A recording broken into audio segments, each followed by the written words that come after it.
I hope you all are doing very well. At the time of recording, there's 2 weeks left till 2026. 2 weeks left where you can really harness in and make a difference that could last for the rest of your lives. Now, I know what you're thinking. When January 1st comes, I'm going to make my resolution, really lock in, and grind. Guess what? It's probably not going to happen to you. For the most of us, including myself for many years of my life, we make a New Year's resolution, stick to it for 2 or 3 weeks, and then just like that, we end up at the same spot December 31st of the upcoming year. So ask yourself this question before we delve in today's concept.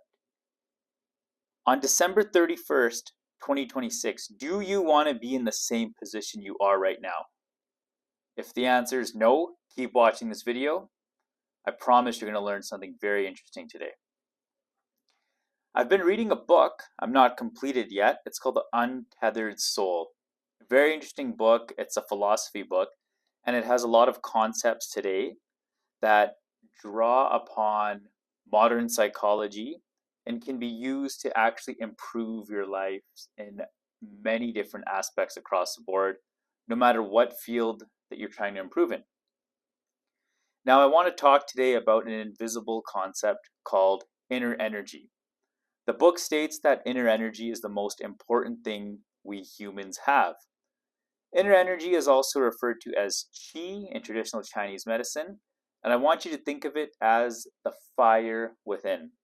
It's a type of energy that's not affected by the amount of food or sleep that you might get. The book uses a very applicable example that I feel like a lot of the viewers could relate to really emphasize and get the reader to understand the concept. So let's take a guy, we'll call him Michael. Michael has an unexpected breakup with his girlfriend after 5 years, and he finds himself exceedingly depressed. He spends all day in his room, his performance drops at work. Week after week, he finds more pizzas of pepperoni, Domino's, just junk food, you name it, all around the room. His room gets more and more untidy. He starts putting on weight. His friends start calling him out, hey buddy, you got to join us. We got to watch the game, we got to hang out. And he does not want to see anyone. And he's telling people, look, I'm sleeping, I'm eating, but I'm sorry, I just don't feel like seeing you guys today. Randomly, without text message, without any prior anticipation, his ex-girlfriend calls him, tells him, hey Michael, I love you, I want to be together with you, let's rekindle things. And Michael feels like Michael Jordan. He becomes Michael Jordan for a short time. Within 20 minutes, the room is clean, he's dressed in his most proper clothes, he cleans his beard up a little bit, hair's done, and he goes with his girl, and he feels like Superman. He can complete any task. And Michael will tell you, look, I didn't change anything in my diet. My sleep's been pretty good. I mean, all I do is sleep. But I just had that sudden energy within. In summation, the inner energy is that spirit, you could call it, chi, fire inside, the burning passion, whatever. But I want you to make a promise to yourself to keep this energy always on and lit. The book says the most important thing you can do as a human, if you like life in general, and if you're breathing, conscious, awake, is to make a vow and promise to yourself to never turn off that energy. Regardless of the situation you're in, even if it's a horrible situation, yes, let yourself grieve, let yourself be sad, let yourself feel the emotions of the situation at hand, but make that vow to never turn your inner energy off. Always keep the fuel tank on. How exactly do we do this? I think the best way to do this is we need to use our conscious to integrate this concept into our subconscious so that it just becomes a part of us and ingrained in us. Very easy way. This is my takeaway, not from the book, but applying the concept, using my own history of psychology to distill concepts and make things easier for you to comprehend, is very, very easy. Make it some part of your day, whether it's 1 second or 10 seconds. When you wake up in the morning, just tell yourself first thing when you wake up that I'm keeping my energy on today. Before you go to bed, say, hey, I'm keeping my energy on for life. Before you go to work, mutter to yourself under your breath, I vow never to keep my energy off in my lifetime. You could write it down. It doesn't have to be an agenda, even on your work documents. Write a little scribble note that no one can read in the top of the page.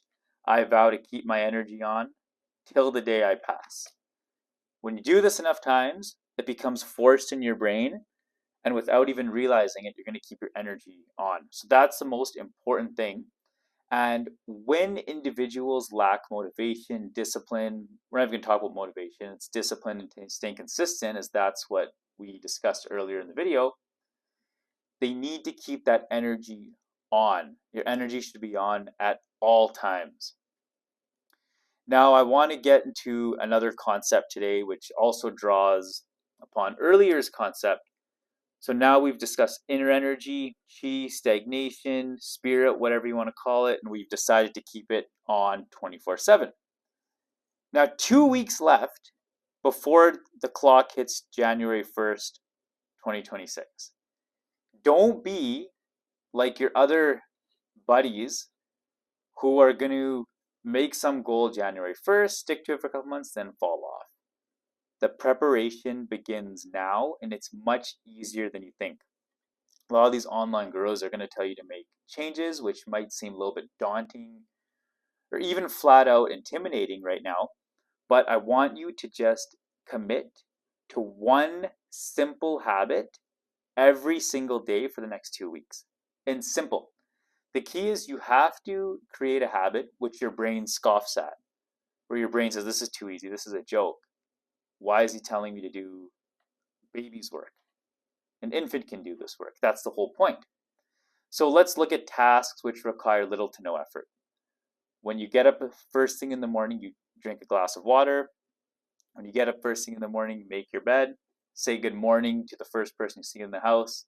We all know that everyone's scrambling in the house, and usually the first action in the morning is just pushing past the other person in the hallway. Even doing one push-up a day, one jumping jack a day, whatever you want, pick a very easy habit which your brain finds dumb and too simple. The psychology of that is that when it hits January 1st, 2026, and you start to make a more, let's use the word pointed resolution. So a resolution which you feel is more in alignment with your overarching goals, big goals, you already have the psychology of a little win. So you're going to use that psychology of a win. Your brain's going to say, hey, I've done 2 weeks consistent of affirming myself, of proving to myself that I can do it. Now let's take on a harder challenge. So as I leave the video, I want to ask you, how are you going to finish 2025? What is your task or simple habit you're going to commit to for the next few days? Please comment down below. Let's start a discussion. Take care.